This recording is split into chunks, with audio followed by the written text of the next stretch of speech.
Welcome to Prime Factors. This week, James Waldegrave. Hip, hip! Hip, hip! Hip, hip!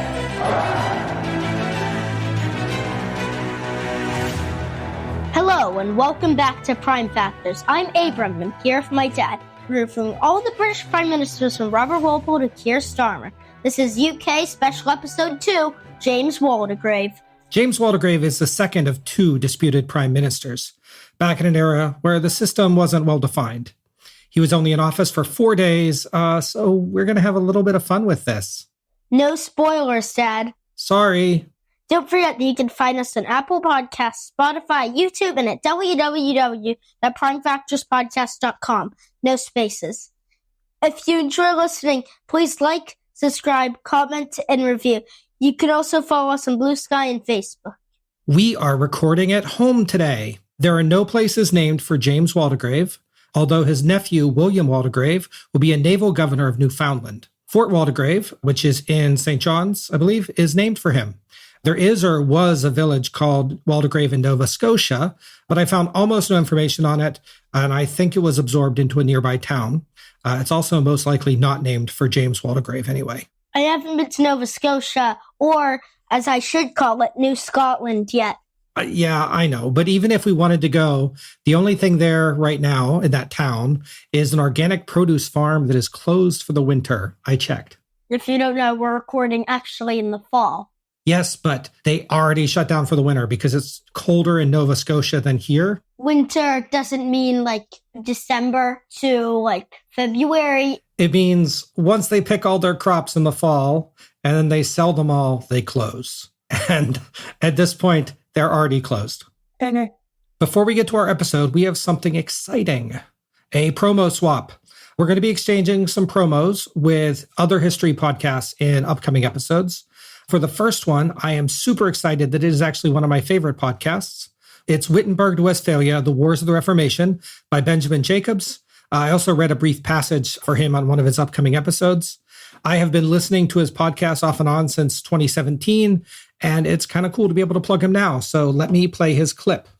Wittenberg to Westphalia, Wars of the Reformation is the story of how Europe got modern. Other shows might deliver that story with a few episodes of background and then move into a punchy and exciting main narrative, but such obviousness is not the way for Wittenberg to Westphalia, Wars of the Reformation. I started my show in 2014 with the geological formation of Europe in the days of fire and lava, and today I'm up to the year 1066, 400 years before the purported start date of my show. God willing, in 2 more years I will finish my introduction. Wittenberg to Westphalia, Wars of the Reformation. For some reason, people like it. Available on all podcatchers. Check us out on Blue Sky and other social media platforms at W2W Podcast. That's kind of ironic that they just said that they won't spend too much time on the preparing episodes, yet last I heard, they were still on the preparing episodes and they've been around for like many years. Yeah, well, I think he was just saying that. The Wars of the Reformation start, I don't know when they start, but he's only up to 1066. He has been telling background for at least 7 years. But I'm excited. How are you excited? For what? Well, to get to the rest of our episode, I suppose. So, Abram, before we talk about James Waldegrave, we are going to do something a little bit silly. Do you have your script? What does it look like, Dad? So, Abram, you are going to play the part of a young Prince George. And there's going to be some other people doing some other voices, and we're going to credit them at the end. Are you ready to embarrass ourselves? Uh-huh. Picture this. We begin a bit more theatrical than usual with a camera swooping and panning over London. A caption appears on screen reading May 1752 in a jaunty, happy font as playful orchestra music swells. We gradually pan down across London, passing Parliament and Big Ben to settle on Leicester House in Westminster, the former home of Frederick, the Prince of Wales, now deceased. It's a stately mansion, fit for the future King of Great Britain, though as we approach it now, we can hear the distant sounds of dishes breaking and staff yelling. Abram, I have a picture of Leicester House in front of you. Where was it located? It is now in what is apparently Chinatown in London, but it's kind of ironic that it isn't in Leicester. I think they name, like, Devonshire House that we talked about last episode wasn't in Devonshire. Also, it would be so much better if they just put the square with a trapezoid on top on the other side too. It looks so much better. So, as we pan into the scene, the Dowager Princess Augusta is speaking to the former governor. So is Augusta, is that George II's wife? No, it's Prince Frederick's wife and George III's mother. So she's the mom, and Prince Frederick has now died, and so they're having to find a governor for the children. Uh-huh. I never liked him from the moment he set foot in this door. Him and his high and mighty ways, and that face of his that would stop a coal barge, it would. Indeed, your highness. I wouldn't stay in this house another minute. Not if you heap me with all the jewels in Christendom. No, Simon, don't go. What will I tell the king about the children? It's no concern of mine. Those little beasts have run away from me for the last time. I said my say, and that's all I'll say. I'm done with this house forever. Simon races out of the house, slamming the door behind him. The Dowager Princess leans against the wall, bemoaning her sorry state. 9 children in the house with no governor. What should we do?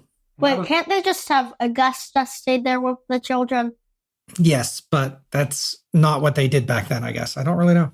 Because didn't back then usually the mother was supposed to be in charge of the children? It is, but... And unlike in The Sound of Music, the mother is still alive at this point. So why do they even need them? So, Abram, had you have watched Mary Poppins for homework like I wanted to, you would find that the British aristocracy often hired nannies and governors and governesses for their children even when they were around.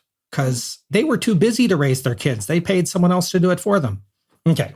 The camera pans up and out of the house, settling in on a playroom on the second floor. Inside, we see 3 children. Augusta, a girl of about 12, wearing a pretty flowered dress. George, a boy of about 13, with a mischievous smile. And Edward, 12, looking very shy. Despite his age, he still holds a teddy bear. The trio watch out the window as carriages come and go, the constant hum of business in Leicester House. Suddenly, a gust of wind sweeps the room, blowing the curtains inward. Paper and toys swirl into neat piles. A faint whistling tune echoes in the background. George, look.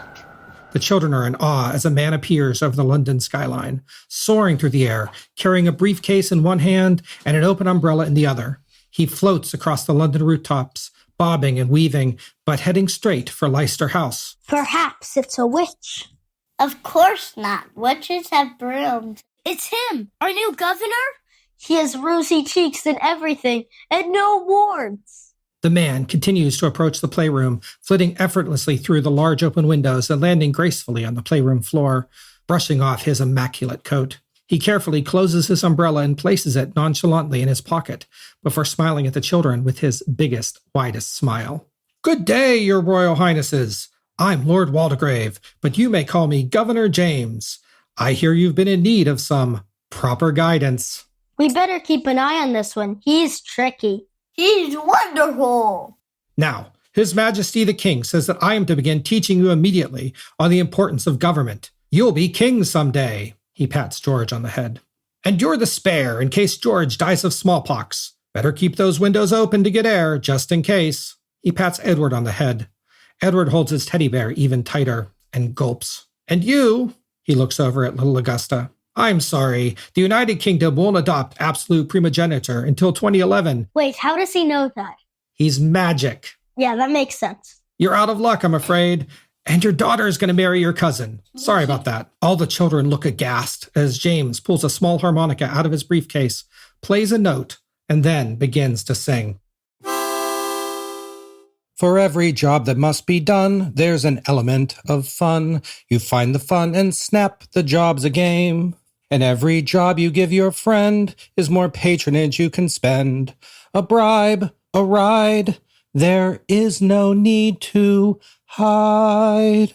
It's just a spoonful of corruption helps the government go round. The government go round. The government go round. Just a spoonful of corruption helps the government go round in a most Whiggish way. So are you saying that the wheels of state need a little grease to turn smoothly? Exactly. Now you get it. A bribe or two, a promotion for your friend, a salary for a job you never go to. It's what makes the glorious British Empire turn. And so what if we put incompetent people into key roles? It's still money for us. Won't the voters catch on and vote you out? How could you possibly stay in power in a democracy when you treat the government like your personal bank account? That's a very good question, young Edward. I have a song for this as well. It's old Sarum-Gatton-Newtown-East, Looe-Dunwich-Plympton, Erle, places that once exist but now are somewhat empty. We can buy up all the seats and give them to a friendly. Old Sarum-Gatton-Newtown-East, Looe-Dunwich-Plymouth, Erle. Um-de-lil-lum-de-lie. I used to think a proper vote was one that made you sweat, but then I found a pocket seat where deals were easy set. With just a word, a wink or two, we'd hold the polls in hand. Our borough's ours from bridge to hill, it's really rather grand. It's old Sarum-Gatton-Newtown-East, Looe-Dunwich-Plympton, Erle, places that once exist but now are somewhat empty. We can buy up all the seats and give them to a friendly. Old Sarum-Gatton-Newtown-East, Looe-Dunwich-Plymouth, Erle. Suddenly, Princess Augusta rushes into the room, holding a broom. Out! Out! You aren't the new governor. You're just here to spy on my family and teach them to give too much power to your corrupt parliament. She beats at James Waldegrave, pushing him out as the children look on in horror. He stumbles to the window and nearly falls out before retrieving the umbrella from his coat, opening it, and soaring back into the clouds. I'll be prime minister one day. You'll see. There. That's taken care of. Vermin, the whole lot of them. She closes and locks the window, then closes the blinds. Need to keep this window locked. One of these guys got into Lady Darling's house near Kew Gardens last week, and the kids are still talking about economic policy. Clap if you believe in tariffs. Pish posh. She pauses to wipe her face with a handkerchief and opens the door. Your new governor is here. I would like you to meet John Stewart, but you can call him Governor Butte. Do you mean Governor Butt? No, I mean Governor Butte. As the camera pulls away from the window and across the smoky streets of London, you can just barely make out a very different song. Tortora ye, tortora ye. When you're with a Tory, you're in good company. We're not just Catholics and Jacobites, you see, but we'll follow the king's will absolutely. Just put us in power, and you'll see it be. A title card appears over London with the same jaunty font. The orchestra swells. The end. All right, that's our little scene. I don't know if we'll ever do something like that again. What do you think, Abram? We will. I think that was a cool idea. Was that a lot of fun? Yes. Okay, I had fun writing up the script and the songs. Well, I think now we can say that the rest of the episode will be a lot more forgettable than this part. I think this will probably be the most memorable part of the episode. I don't know. We still have to do the rating. All right, Abram, are you ready for our more serious story about James Waldegrave? Okay. Let's go. Ancestry. James Waldegrave's life was shaped by his family history. While he had politically active ancestors going back as far as King Richard II, the big year that shaped his life was 1534. Do you know what happened in that year, Abram? Was that the year where Henry VIII started to become crazy? Well, that was the year that Henry VIII split the Church of England from Catholicism, so depending on your point of view, that might be accurate. One of James's ancestors, named Edward Waldegrave, was 18 at the time. We don't know whether he publicly accepted Anglicanism or not, but we know that his family and many other families in England continued to be Catholic. But even Henry VIII's family was split. Remember that his young son, Prince Edward, was Protestant, and his half-sister, Princess Elizabeth. But his eldest daughter, Princess Mary, she was very Catholic. We're not going to do justice to this whole story here, but... Does this start to connect to the podcast that we're advertising? Wittenberg to Westphalia. Doesn't that vaguely connect to them? I think it vaguely connects to them, yes. So this episode, we do have a reason to advertise them besides them advertising us. Shout out to them once again. That is true. So in 1547, Edward Waldegrave managed to get himself appointed into Princess Mary's household, thanks to a little tug from his uncle, who had a job with her already. But this was just as Henry VIII had died, so Edward became the new Protestant king. Which Edward was this, Abram? Of all of England, I think he's Edward the Eighth, due to counting the Anglo-Saxon ones. But how do we actually count him? The 8th, because that's how actually it's supposed to be. ignoring the two Anglo-Saxon Edwards. He's Edward VI. Even though he's not actually the sixth. We can have this debate on a different podcast. So in any event, Edward VI, or really his regency council, since he was just 13 at the time. He was 9 when he got the throne. Was he 9 when he got the throne? Yep. So how old was he in 1551? He was 13. 13. Okay, see, I was right. All right. Edward VI, or rather his regency council, since he was just 13 at the time, did not like that his sister was becoming a focal point for the pro-Catholic sentiment in the country. And he issued an order, 1551, that she would not be allowed to have Catholic services at her house. So Edward Waldegrave was working for her, and he refused to carry out this order. So she continued to have Catholic Mass, but, it was hard to punish the princess. So instead, Edward VI punished Edward Waldegrave, threw him in the Fleet prison first, then he threw him in the Tower of London. He was released a year later, but as you can probably imagine, Princess Mary probably felt a little indebted to the guy who went to prison to help allow her to stay Catholic. But when did Edward VI die? 1553. Also, Edward VI would actually be Edward IV, who died in 1483. So Edward VI died in 1553 at only 15. You were very good at this. Slightly annoying with the Edwards, but you're very good at this. Because the Edwards happened to have them before, so the 6th Edward would actually be what most people call. But the Normans started the counting over again, because the only king that mattered was William the Conqueror. Then William the Conqueror should get punished. They should do what they did to Oliver Cromwell after he died. So in any event, in 1553, Princess Mary became Queen Mary, and she returned the country to Catholicism, leading purges of Protestants that would eventually earn her the nickname Bloody Mary. Well, and she died. Imagine if she did. That would be kind of ironic. It would be ironic, but she's not quite dead yet. At this point, it's Elizabeth's turn to sit sort of on the sidelines and secretly practice her Anglican faith. With Mary now queen, Edward Waldegrave was showered with rewards, right? He had kept her Catholic, even though he got thrown in prison for it. So basically, he had gold raining in his shower. Ow, that must hurt. Well, she gave him 2 manors, Navestock in Essex and Chewton in Somerset.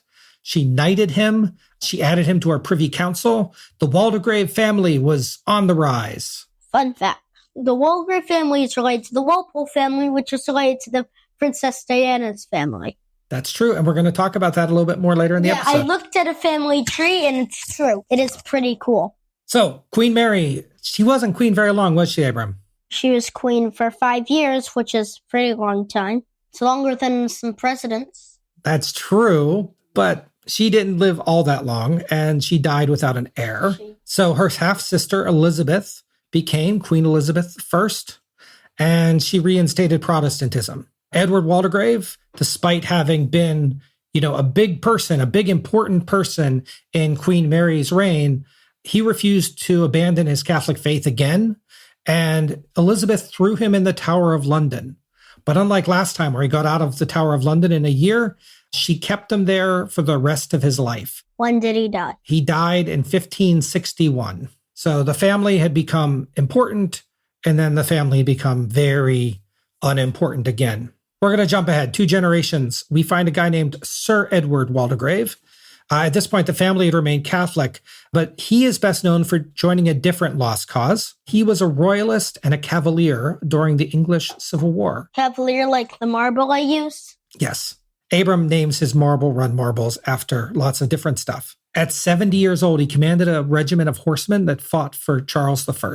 And shortly before Charles was, he made Edward into a baronet. Now, of course, the Rump Parliament took the title away, but when Charles II returned to the throne, they got the title back. But weren't they probably dead at that time? Well, he was dead, but the title was given to his son. So the thing that happened when Charles II was on the throne is they just retroactively imagined that the moment Charles I had died, Charles II became king. Fun fact, Charles II was actually king of Scotland for 2 years after Charles I died. So there's actually a different reason why he stopped after a battle in actually 1651. So he's actually king of Scotland for 2 years. That is a very, very cool fact. And also pretty obscure.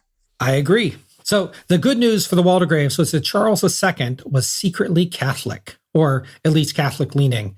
And so he was very supportive of Catholic aristocratic families, particularly ones that were important as the Waldegraves. So in 1661, our James Waldegrave's grandfather was born.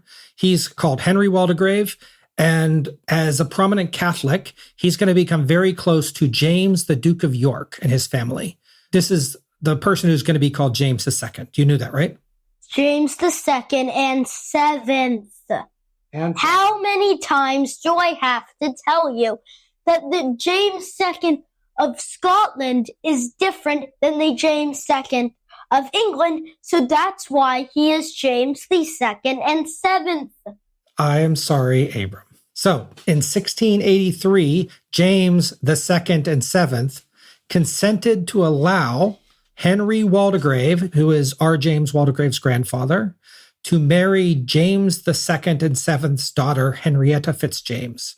Now, she was an illegitimate daughter, not with his wife, but still, the Waldegraves have just married into the royal family.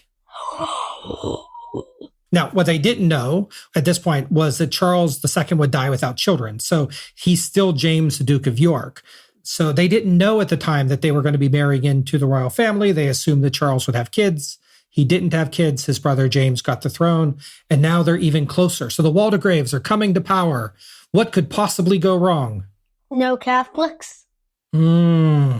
I have a vague memory of that happening in 3 years, but I can't recall it that well. So the point is that while James II was king, he made his now son-in-law, Henry, into an ambassador, and he became a very important person in James II's court. However, we know that something happened in 1688. In 1688, William and Mary had the Glorious Revolution. Is this another thing that has to do with the podcast that the promos are going to? It's great timing. It's because he's a Catholic, and so he's involved in all the Catholic stuff, or his family is at any rate. So the point is that in 1688, William and Mary had the Glorious Revolution. They invaded England. They kicked out James II. And guess what happened to the Waldegrave family? Tower of London? Well, maybe, but they realized that if they stuck around, they might go to the Tower of London. So actually what they did is that they fled to France. With the former James II and 7th, but was he still King of Scotland? I'm not sure. He wasn't. And so he was now James the not king? Yes, so they fled with him to France. They joined him at his court in exile in Saint-Germain-en-Laye.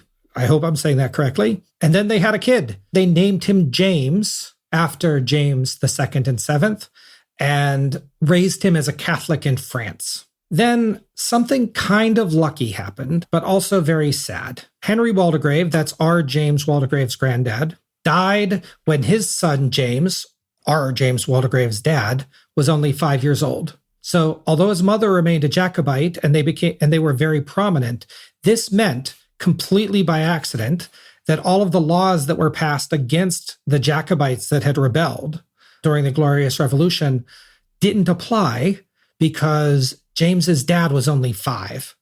This meant that their family got to keep all their lands and titles in England, even though they had fought with and fled with... I don't get it. How did that happen? The Pretender. Because the laws were written to punish the people who joined with James II and went to France. But the laws weren't written to punish a kid. So because the kid's dad died, Henry died, the law didn't apply to Henry's son, James. And so therefore, James got to retain all of his lands and titles in England. Admittedly, he was still living in France at the time, but this is going to be how, when the Waldegraves return to England in a little bit, they already have, all of their titles. So James Waldegrave, the father of the future disputed prime minister, he grew up in exile in France. He studied in France, he studied in Italy, he even spent time with the Medici court in Florence. In 1714, he married a Catholic woman named Mary Webb, but by 1715, he had decided to return to England. He registered as Catholic with the government. The laws at the time were still very anti-Catholic, but by registering with the government, you could keep your land and things. He did have to pay a double tax, but this ensured that he kept all of the ancestral land. And very soon, James and Mary were expecting their first kid, James Waldegrave. Silver spoons. How many spoons does he have so he can have soup? Now that James Waldegrave's born, we got to calculate his silver spoons. As usual, if you care about this, we'll put it up on our website probably at some point. But unlike everyone else we've looked at so far, he was being raised Catholic at a time in England when Catholics were discriminated against. So this score is even more awkward than it might otherwise be. For direct family members, we only count back to the grandparents. And so that means that the fact that he was the great-grandson of James II does not win him any points, which is good because that means I don't have to figure out what a illegitimate child should get. But I thought we calculated all the way back to Wikipedia articles. We calculate the dad's line all the way back. But not the mom's line? But not the mom's line, because I do this in two sections. There's the direct relatives section, which is all the grandparents on both sides. And then there's the family name section. I do think we should give an extra point because he is pretty related to the former king. How about if it's like a great-grandparent that's like very important, like that, we'll give them a point. We can make some adjustments, but the point is, do you want to make a guess how many silver spoons James Waldegrave has? 10. No. Higher or lower? Lower. 5. Lower. 2. Higher. 4. 4. James Waldegrave got only 4 silver spoons. That's because his dad was prominent, his grandpa was prominent, but pretty much no one else. The family was really at a low point. Young life.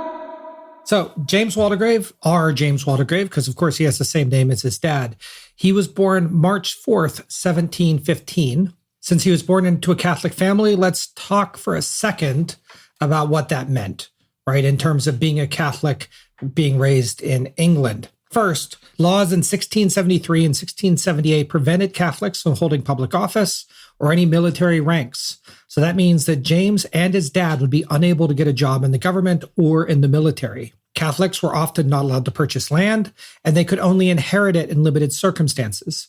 For example, they could not inherit land from a Protestant relative, only from other Catholic relatives. Catholic worship was restricted. Priests were not allowed to say Mass publicly. Mass, by the way, is the Catholic word for their services, right, with the priest and doing the religion-y stuff. Catholics had to keep their kids in English/Anglican schools. They were not allowed to send kids out of the country for education, and that schools had to be licensed by the state so that they could only teach Anglicanism. In practice, rich families found a way around some of this stuff. How? They just sent their kids off to a relative in France, and, he's just visiting, we swear. And then they go to school there, and then they become a Jesuit or something. Catholics could face fine for not attending Anglican services, and they often would face higher taxes just for being Catholic.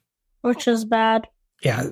Don't forget that we had the Jacobite Rising in 1715, which was right after James was born, but his parents kept out of it. When was he born?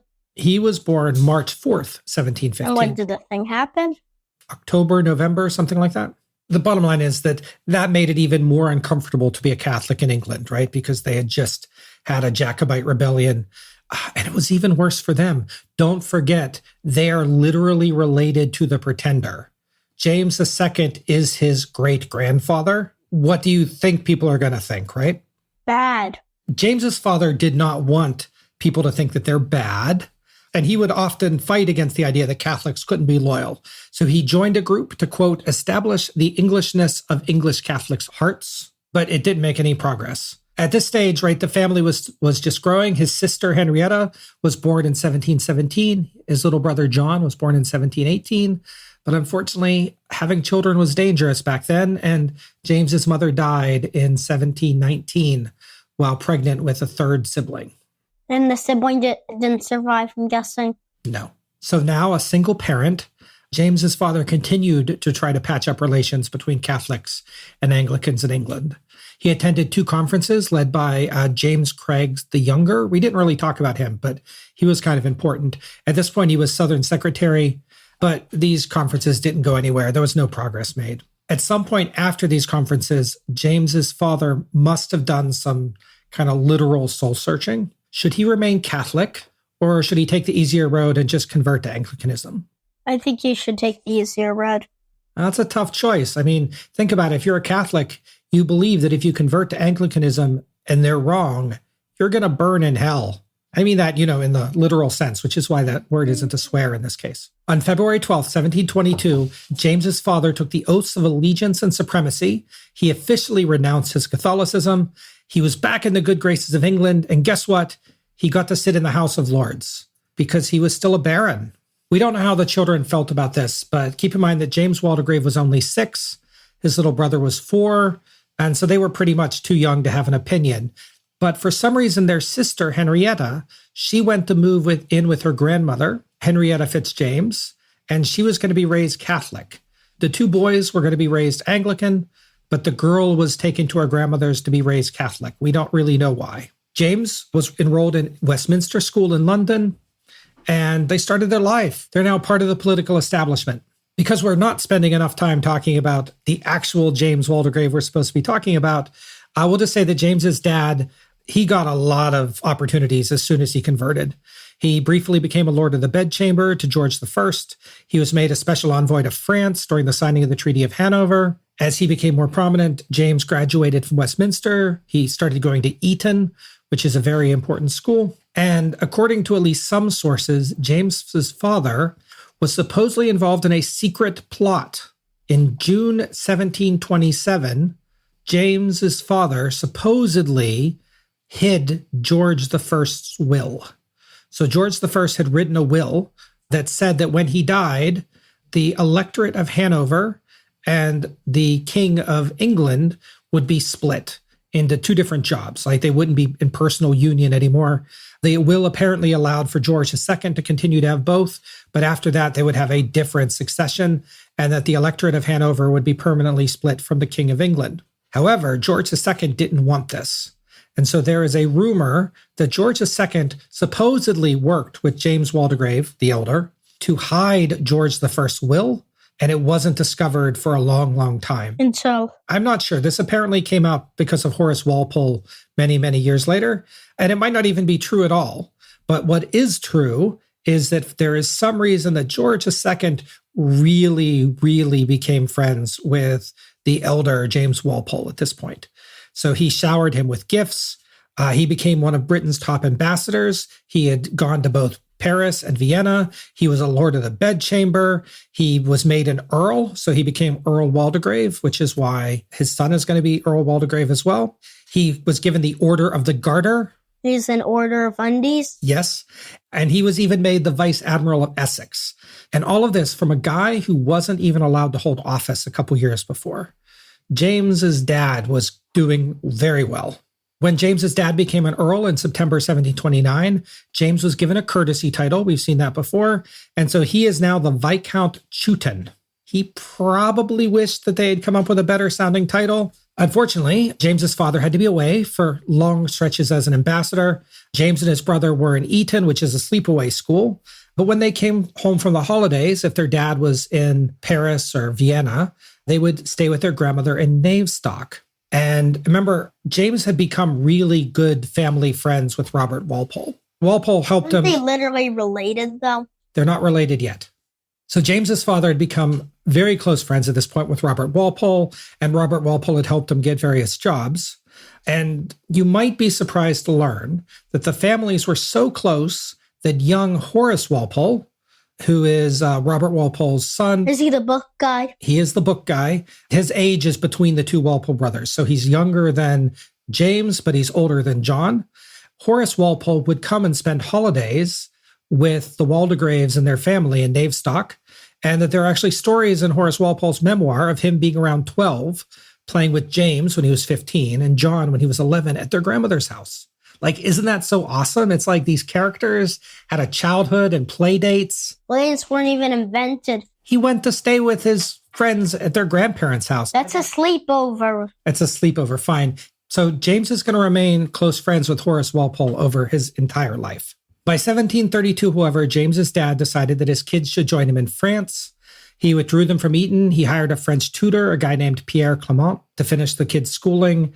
And he also gave James his first job, making him his private secretary. And he was teaching him how to be an ambassador. There were rumors at the time that James's dad took him to France to secretly teach him Catholicism, but I don't think this is true. He could have taught him Catholicism in England. He was staying with his Catholic grandmother.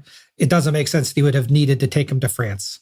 While James was doing this, his brother John actually is going to be commissioned as an ensign in the army, and he's going to have a very long, very good military career that we're not going to have time to talk about, but he's going to be in pretty much every one of the upcoming British wars, and he's going to end up being a general. But in 1740, James's father, 56 years old, he died. He died of dropsy and jaundice.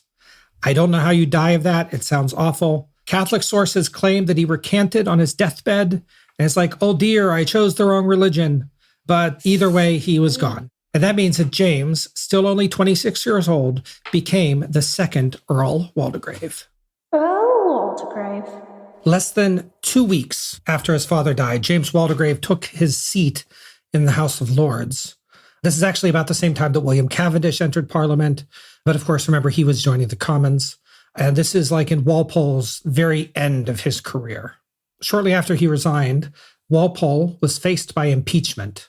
We talked about this way back in his episode. We haven't talked about it since. But basically they were trying to say that Walpole had committed a whole bunch of crimes while he was in office.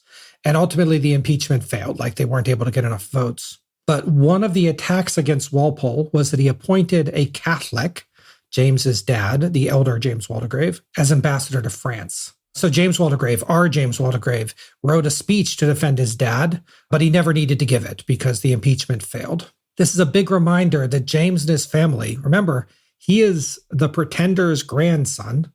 They were still tainted by Catholicism, and not everyone trusted them. James was less suspected than his dad was, but there may have been others in government that would be uncomfortable giving him a leadership position. Even though he might not be able to get a leadership position, his family was still close to George II. On December 17th, 1743, George II appointed James as a Lord of the Bedchamber. So this is somebody that essentially helps the king get dressed and stuff like that. Although in practice, they manage the servants that help the king get dressed, but it's basically the bedroom servant. But this was against the wishes of Thomas Pelham Holles.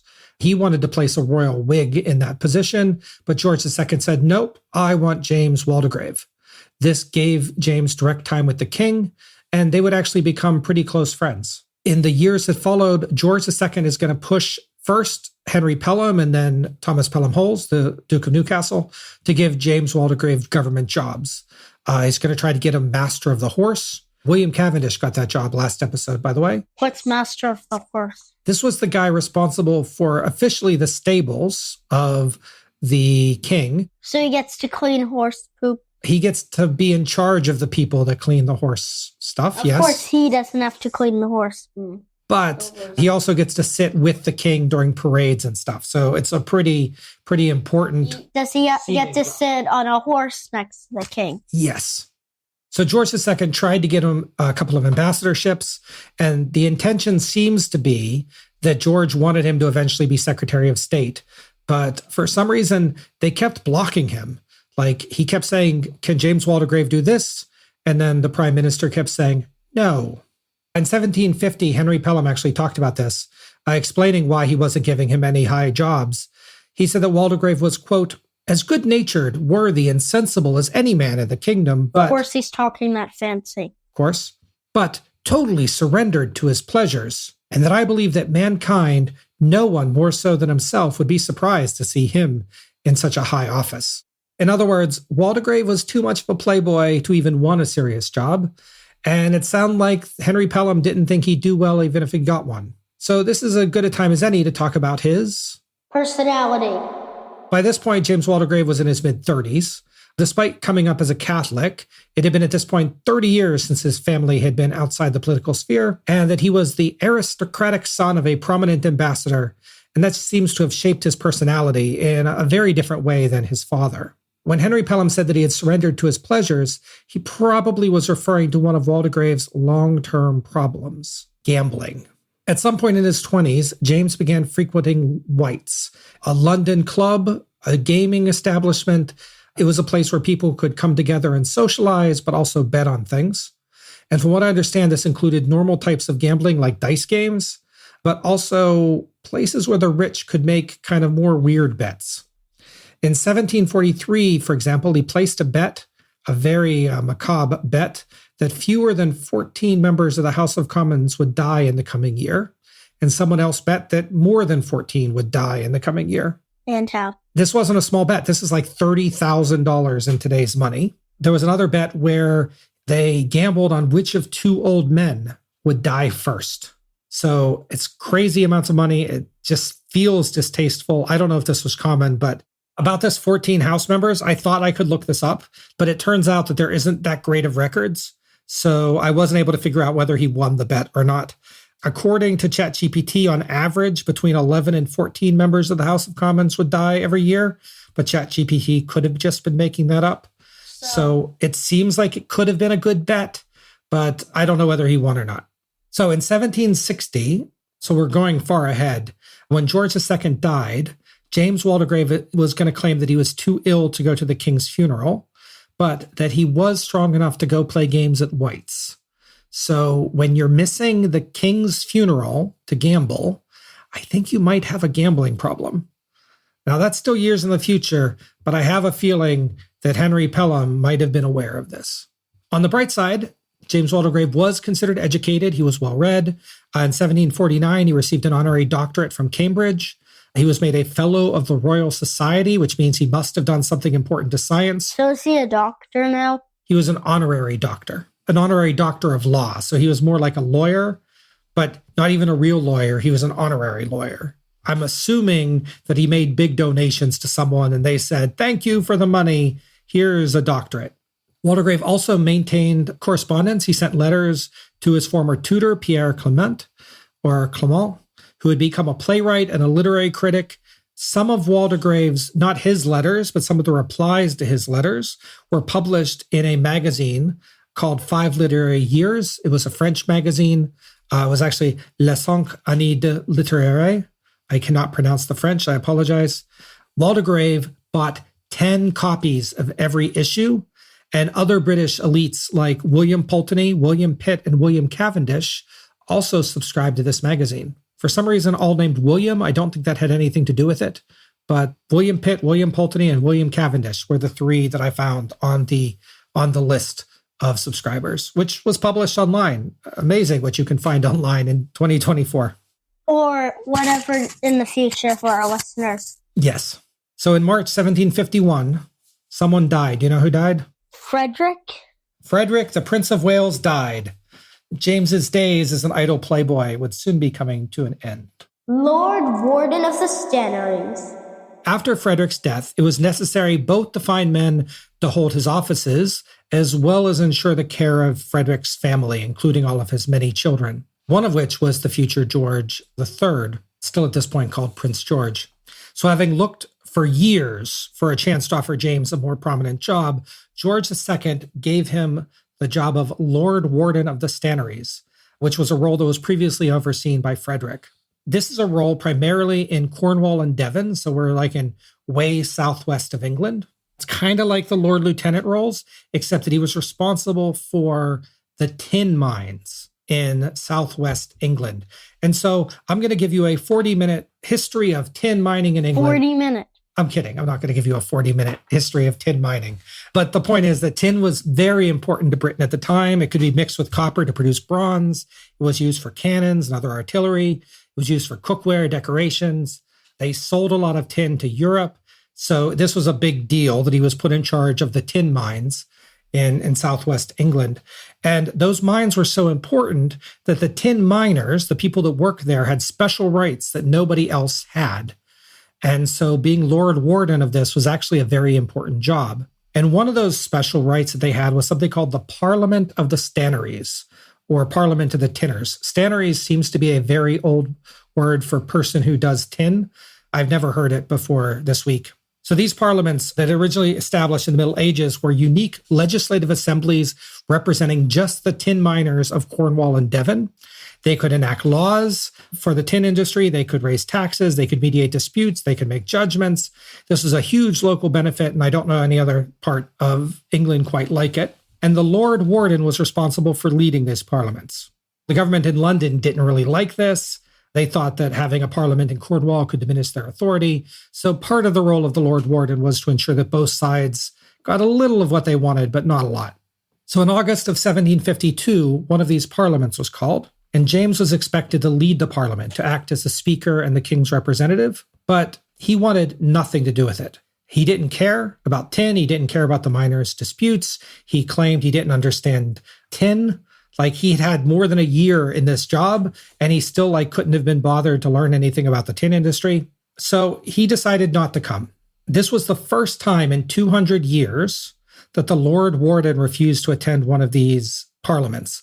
He did send a deputy instead, but not coming sent a message. So what was Waldegrave doing instead of this job that he had? In the year that he was Lord Warden, we know that he attended a gambling party in Essex that apparently lasted 3 to 4 days.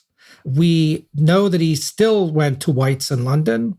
We know that he took a tour of Suffolk and Norfolk with the Duke of Cumberland, including stopping at least once to gamble on horse races. Of course, the horses, they came back. It's not clear whether any of that happened during the Parliament itself or whether it was earlier in the year, but he clearly didn't care about this job much. So I'm feeling like Henry Pelham's statement about him might have been a little right. Even though he didn't do his job, or maybe he did do his job, right? Maybe this was all a calculated effort to keep the power of that parliament down by not showing up. And if so, good on him, I guess. But George still added him to the Privy Council, George II. So did Waldegrave not attend that parliament because he surrendered to his pleasures, like Henry Pelham had said?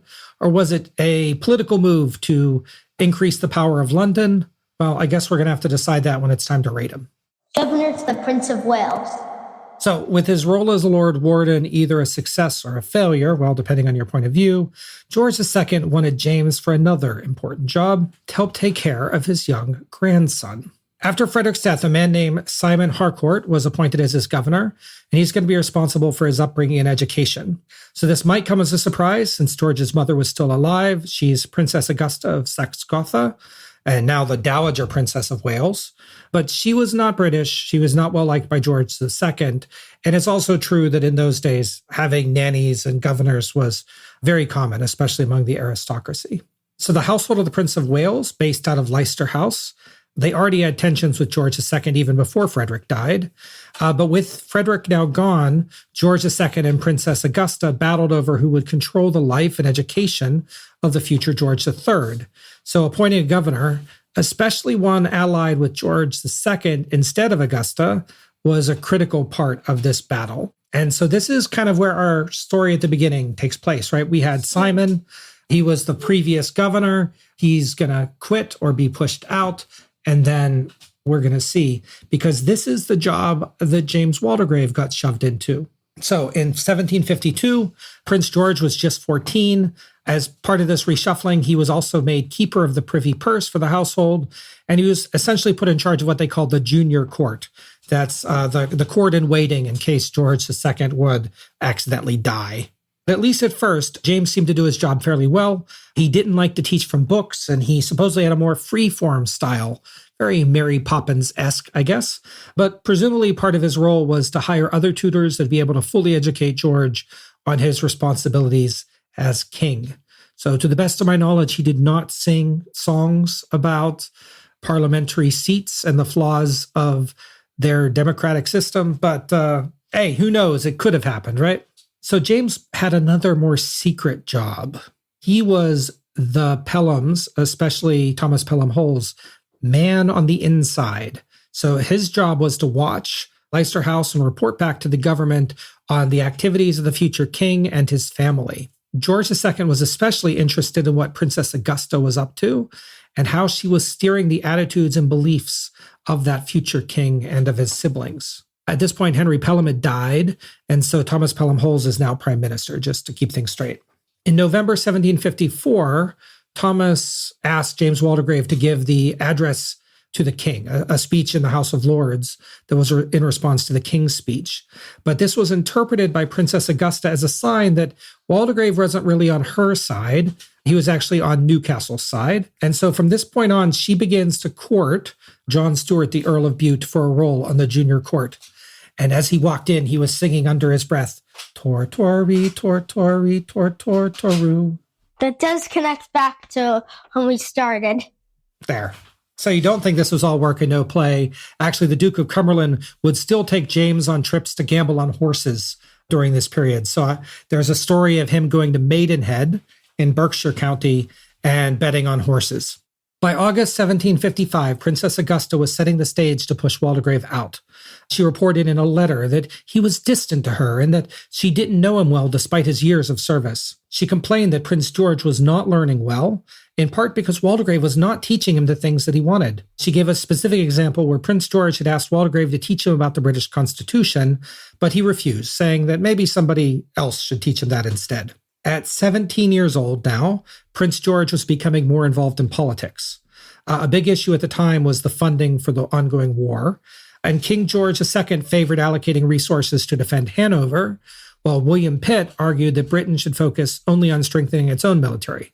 We've talked about this a couple times. This disagreement created a rift with the government, but Prince George was involved. He and Leicester House supported Pitt's stance, William Pitt, which added pressure on Thomas Pelham Holles, the Duke of Newcastle, and eventually contributed to the collapse of his government. So all of these things are connected, even when we don't say so in each episode. By the custom of the time, so Prince George was going to retain a governor until he was 21, but King George II asked Waldegrave to deliver a message that he wanted the young prince to have a, quote, new establishment before his 18th birthday. What George II was offering him was a allowance of £40,000 a year. So that's about $6 million a year. Why that much? It's a lot of money, but also he's the future king, and it was actually less than what Prince Frederick had been receiving. But in exchange for getting this money, Prince George and his brother Prince Edward would have to move out of Leicester House. They would have to move into the King's House at Kensington and St. James, and their mother had to remain. So their mother would remain in Leicester House. So this was all a way for King George II to try to separate the future George III from the influences of his mother. But Prince George sent a reply, also using Waldegrave, and he said no. He was going to live in Leicester House with his mother, and what's more, he's going to be the one to decide who's going to be on his staff, not King George II. Waldegrave tried to convince him. He said, quote, "It's not meant to take you from your mother, but rather from the nursery." But it wasn't any use. On June 14th, 1756, Prince George turned 18. Waldegrave immediately asked to resign. He wrote, quote, "I do not presume to claim the least merit from the share I have undertook for some years past, nor from my constant attention and zeal for His Majesty's service. It has been, far from it, been a very disagreeable employment to me, and one in which I entered with reluctance. But as then I thought it necessary, so now I think it equally necessary to quit it. Not to trouble your grace with trifling reasons, I am clear in my opinion that as things are now, it would be impossible for me to continue in His Royal Highness's service and to act a part becoming a man who His Majesty had honored with the title of Governor to the Prince of Wales. Nor I am less certain that in this new employment, even my best services would be of very little use." King George received his resignation letter and refused it. He would not allow Waldegrave to quit as governor. Although George II refused to allow him to leave, it was a moot point. By October that year, Prince George had taken over deciding who worked in Leicester House. He fired Waldegrave and more or less appointed John Stuart, the Earl of Bute, as governor in his place. In reality, King George II did agree to let Waldegrave go, and it's not clear whether that was because of Prince George's firing or coincidental. John Stuart was never officially made his governor, although he would be shortly made the groom of the stole, a position that would give him pretty similar influence. The post of governor would remain empty for the remainder of the young prince's minority. So none of this is quite as fun as in our Picture This section, but it's a little bit more accurate, I think. The picture of this section is sort of like a Shakespeare-style thing. Because he wasn't exactly telling the truth. He was trying to make it more weird. That's true. Teller of the Exchequer. Out of work, but still only 42 years old, the king offered Waldegrave, "Do you want to retire? If so, I'll give you a pension." And he said, "No, I want to stay in public service." So what the king offered him instead was a reversion for a job called Teller of the Exchequer. This basically meant that right now someone has this job, but when he dies, you can have it next. This wasn't a hard job. It was a job in the Treasury. It gave a lot of money.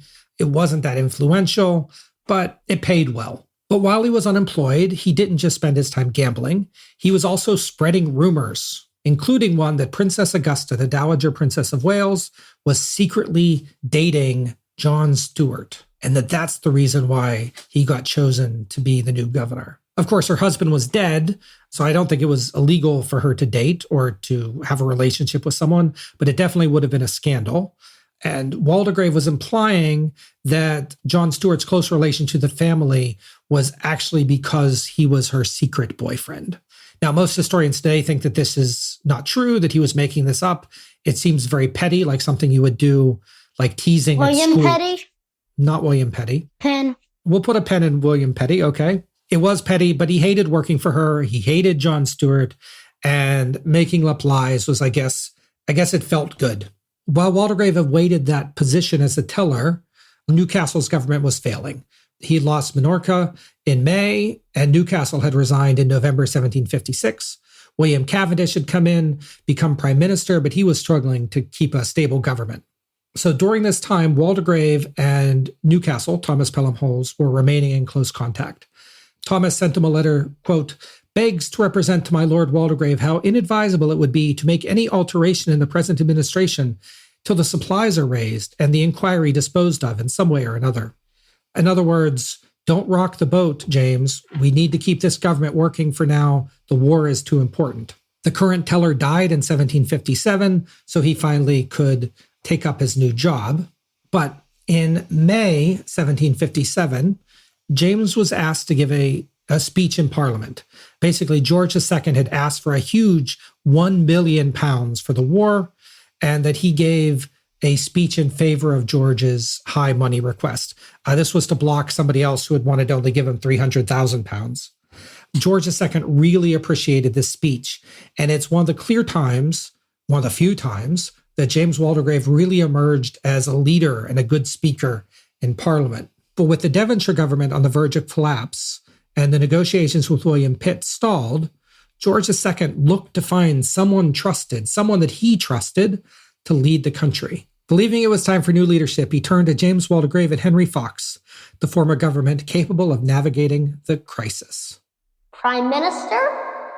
On June 8, 1757, George II appointed James Waldegrave as the First Lord of the Treasury, effectively making him Prime Minister. Henry Fox was going to be the Secretary of State, most likely for the Southern Department, although I think at first he had to be both, and that he would lead the House of Commons. The pair began to pull together a government, but they were stymied at every turn. Newcastle-aligned ministers up and down the government resigned in protest of this Fox/Waldegrave appointment. This mass recusal left key positions unfilled, making it impossible to govern. Unlike William Pulteney, who we talked about a number of episodes ago, during his brief and unsuccessful attempt at being prime minister, he managed to appoint some people and to get a government started. But Waldegrave and Fox found themselves completely isolated. Instead of building a team, they lost more people every day. On June 11th, 4 days into his ministry, James met with King George II. He explained the situation and asked the king to compromise. He asked the king to allow William Pitt to return to government with Thomas Pelham Holles, and that would be the right way out of the situation. Waldegrave at this point remained a Newcastle ally, and his advice to the king may have been what allowed the pair to return to office together later that month. And have the great stuff, right? Right.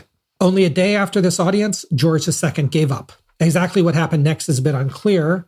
In fact, sources differ on whether James Waldegrave was officially ever made First Lord of the Treasury. While George II gave him the role, the Treasury was never notified of the change. And when William Cavendish reclaimed it, it was almost like he had never left. So he's not considered a prime minister on the official list. He only lasted 4 days. We are going to count him because George II counted him, but obviously there's a little bit of ambiguity here. William Cavendish is going to be prime minister again for only 2 weeks, because at the end of the 2 weeks, Thomas Pelham Holles and William Pitt and George II are going to come to an understanding, and they're going to be able to form their own government, which, as you've said, is going to be really successful. But once again, James Waldegrave was out of a job. Dun, dun, dun. Later life. On June 30th, just a day after the king took Waldegrave's advice and allowed Newcastle and Pitt to form a government, he gave James Waldegrave the Order of the Garter. It means he gets to order the undies for the knights to have. He does. So this is not one of the scheduled times that was supposed to happen. He wasn't just one on a list. Like, the king gave it to him and only him. This is considered a great honor. So commenting on the situation, Prince William, King George II's third son, said, quote, "How glad I am that he is not minister, but that he has the garter." He was a well-liked guy. So he is the undies and he's giving it out to the knights? We'll say that. That's not true, but we'll say What that. is the actual role? It's just an honor you receive. Like, you get to wear a pin for the rest of your life. And if you weren't already a peer, you would get to be called sir. But since he was a peer, that was already more important than being a knight. It's just one of the great honors that the king can give. We'll pretend that he's the one who orders the undies for the knights. Sure. For James, his post-prime minister life continued. In 1759, he married somebody that you know about. He married Maria Walpole, the niece of Robert Walpole. So he was 44, she was 22. That was a minor scandal at the time, but not that out of the ordinary. And this gave James a place in the interconnected political families of the time. This has actually been the third attempt to get him married. 2 potential previous marriages had fizzled out in 1755, but thanks to the help of his friend Horace Walpole, he was able to marry into the Walpole family. And in the next 3 years, they're going to have 3 children. King George III. George II died on October 25th, 1760, turning Prince George into King George III. So James Waldegrave's former ward was king, and while you might have expected that this meant great things were coming, the reality was quite different. His relationship to George III was frosty at best, although James did arrange to return to London as one of the first members of the Privy Council to meet with the young king. I mentioned earlier that James skipped George II's funeral, and while I agree that it could be because he wanted to go gambling, it could have also been more personal. Right? George II had been his friend, his patron, a person that consistently believed in him, and he was replaced by a new king that really did not. So that couldn't have been easy on the Earl. James continued to attend Privy Council meetings, however, with George III for the remainder of his life. Henry Fox continued to advocate for Waldegrave.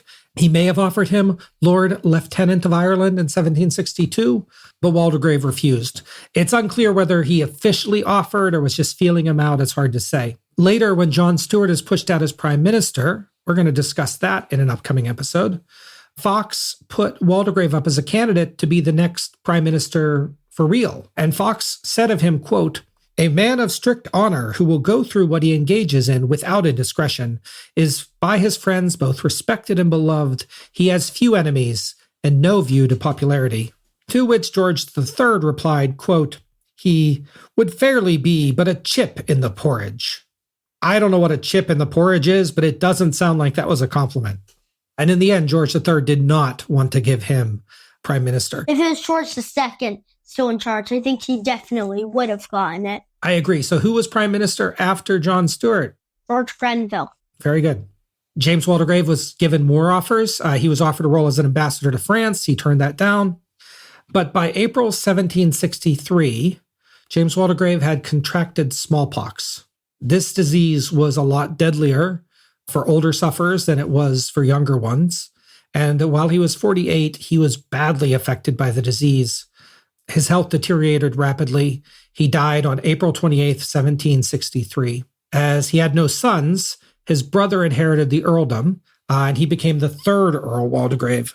A couple years later, King George, after the point it would have been recent, I guess, King George III did reveal his true thoughts about his old governor, calling him, quote, "a depraved and worthless man." So I don't think King George liked him very much. From 1754 to 1758, James Waldegrave also kept memoirs that closely documented his time as governor and the inner workings of government. Because of the politically sensitive nature of those memoirs, they were given to Horace Walpole when he died, and Horace Walpole held them for his whole life. In Horace Walpole's will, they would be given to the current Earl Waldegrave on his 21st birthday. When this finally came around, that Earl largely ignored them until he needed some money. And when he needed money, he decided to sell them. So he sold them in 1821, and they were finally recognized for what an important document about this period in the 1750s they really were. I didn't use his memoirs directly because I don't feel qualified to evaluate primary sources, But the biographies that I used in this episode absolutely did pull from them. And they've proven to be a very important resource in the political history and constitutional history of Britain during this period. And that is the story of James Waldegrave. It's time to rate him. Rating! So our first category is accomplishments, and we can rate him up to 20 points each. So when I think about this, I'm thinking we could use his time as governor. We can use his time as Lord Warden of the Stannaries. We can use his time as prime minister. We can use whatever we want. Yeah. What my thing is, he did get a lot of roles, but none of them were like too important. So I'm going to give him a 3. Yeah, I got to say, he didn't do the Lord Warden role pretty much at all. He was only prime minister for 4 days and accomplished nothing. And the only thing we can really say he did okay was suggesting like the duo to become prime minister. Yeah, I think there's some points there. I think there's some points for him being governor, but I agree. I don't want to give him more than 3. That means he gets 6 points out of 40. Not very good. So in disaccomplishments, we can rate him up to -10. So did he unaccomplish anything? And I was thinking about this, and he did reduce the power of the Lord Warden of the Stannaries. So that's kind of like an unaccomplishment. But not really. I give him a 1. Yeah, there's not much here either. He neither did a lot of stuff, nor did he undo a lot of stuff. 1 point for each of us. So -2. Next is bad personality. He gambled a lot. So we can rate him up to -10. His only real scandal is his gambling. He married somebody that was half his age, but that wasn't so bad back then. He skipped George II's funeral. Yeah, I don't think he did too many, but I have to give him a 4. 4 for bad personality. Actually, a 5. I'm going to give him 3. So that means he gets a total of -10. I think he's going to be by far our lowest rated. So the next category is how interesting he is, and we can rate him on a scale of 1 to 10. I think like the pipe Arthur did at the beginning was meant to be interesting, but that wasn't really actually what happened. I think besides that, his life is slightly interesting. So out of 10, I'll give him a 3. Yeah, so I was thinking about this, and like his dad has a really interesting life. Like his dad would get a lot of points. He has slightly interesting life.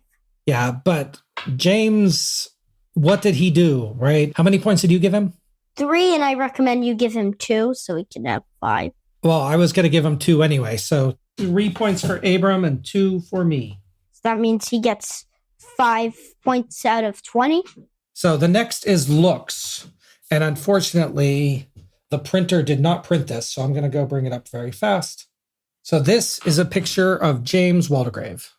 Not very good. He has a big nose. He doesn't look good. Rating him a 1.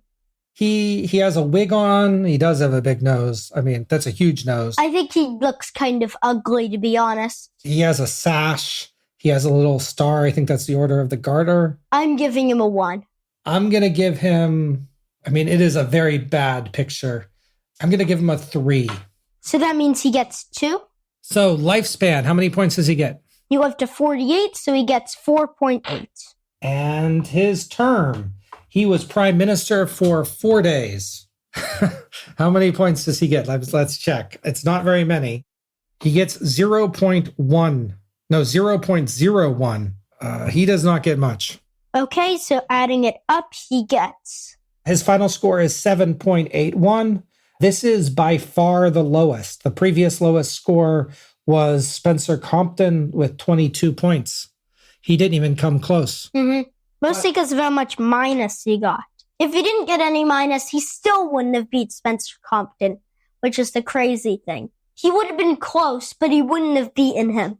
So, Abram, this isn't the end of our discussion. We still have one very important question. Known or ice cream cone? He does not have a card in our prime minister deck. What do you think? Is he known or is he an ice cream cone? Ice cream cone. Yeah, I mean, there was no... Spencer Compton, there's a small argument he could be known, but it was pretty small. Him, no way. I mean, we gave William Pulteney an ice cream cone, and he was a pretty successful politician. But James Waldegrave wasn't a successful politician. And he wasn't a successful babysitter. I mean, we are sorry, James Waldegrave. You do not get to be known. You are an ice cream cone. We almost had our first negative because of you. Yeah, it's hard to get a negative in our scoring system, but you came close. With that, I think we're going to say good night for the evening. We are looking forward to our next episode, which will be on Jon Stewart, although we may have a surprise special episode before then. With prime time? With prime time. Make sure to listen to them if you have the time for prime time. Yes, we may be doing a special wrap-up episode about all of the prime ministers under George II with our favorite other prime minister podcast. We also may be doing our wrap-up episode of the Walpole era pretty soon. Well, I think we're going to combine them. Yeah. In any event, that's it for me. Say goodnight, Abram. Good night.